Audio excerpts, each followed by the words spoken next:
Hey everyone, before we dive in, don't forget to like, share, and subscribe for more updates on global events. Now let's talk about how President Zelensky has managed to rally support for Ukraine's offensive in Crimea, even after a fallout with the US. Recently, Ukraine agreed to a 30-day ceasefire proposed by the US. This agreement halts missile strikes, bombings, drone attacks, and naval hostilities. It also covers POW exchanges and the return of Ukrainian children taken to Russia.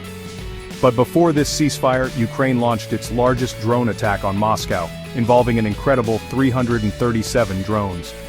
They also struck an oil refinery near Moscow and a facility in Russia's Oryol region, part of the Druzhba pipeline. So, how did Zelensky manage to gather the support needed for these bold actions? Despite a previous fallout with the US, where military aid and intelligence sharing were suspended to push Zelensky into negotiations, he found new avenues of support. One key move was securing support through engagements in Europe and Saudi Arabia. Zelensky's diplomatic efforts included meetings with European leaders and the Saudi prince. These engagements helped secure resources for Ukraine's military operations. In Jeddah, Saudi Arabia, U.S. Secretary of State Marco Rubio led positive and productive talks.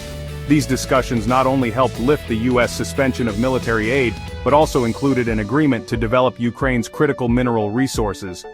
President Trump even invited Zelensky back to the White House after their fallout, hoping Russia would agree to the ceasefire. But it wasn't just the US that showed support. The UK provided nearly $1 billion from frozen Russian assets. France held a meeting with EU and NATO military chiefs to discuss Ukraine's future security, and both the UK and Poland welcomed the ceasefire proposal. However, Russia has not officially responded to the ceasefire proposal yet. Prior to the ceasefire, Russian officials rejected concessions, insisting on Ukraine accepting pre-war demands. It's also worth noting that despite the intensified Russian offensive operations and missile attacks, Zelensky's strategic diplomatic efforts have not only strengthened Ukraine's position but also showcased his resilience and determination to reclaim Crimea. So, what do you think about Zelensky's strategy?